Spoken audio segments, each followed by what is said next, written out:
হামজাকে রুখে দিতে দলে সাবেক অস্ট্রেলিয়ান ফুটবলার, তবুও কি মিলবে জয়ের দেখা?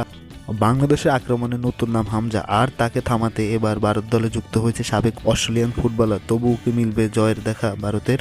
সাম্প্রতিক সময়ে বাংলাদেশের হয়ে হামজা যেভাবে একের পর এক ডিফেন্স ছিঁড়ে গোল করে যাচ্ছেন, এটা এখন ভারতের কাছে সবচেয়ে বড় দুশ্চিন্তা। এই জন্যে ভারতীয় কোচিং স্টাফ দলে এনেছে সাবেক অস্ট্রেলিয়ান ফুটবলার। তার কাজ একটাই, হামজার গতি, শক্তি আর ড্রিবলিং থামানো। ভারতের ভারতের ডিফেন্স এই মৌসুমে খুব বেশি শক্তিশালী না। গত 5 ম্যাচে তারা 7 গোল হজম করেছে, আর অন্যদিকে হামজা নিজেই করেছেন 4 গোল। এর মধ্যে 3টাই এসেছে ডিফেন্সের দুর্বল দিক দিয়ে। অস্ট্রেলিয়ান ফুটবলারের প্রধান কাজ হবে হামজার রানওয়ে ব্লক করা, তার পাসিং এরিয়া সংক্ষিপ্ত করা এবং মাঝমাঠে একটা শিল্ড তৈরি করা। ভারত বিশেষ করে তার অভিজ্ঞতা হয়তো ম্যাচের পার্থক্য গড়ে দিবে। বাংলাদেশ অবশ্য উল্টোভাবে পরিকল্পনা সাজাচ্ছে।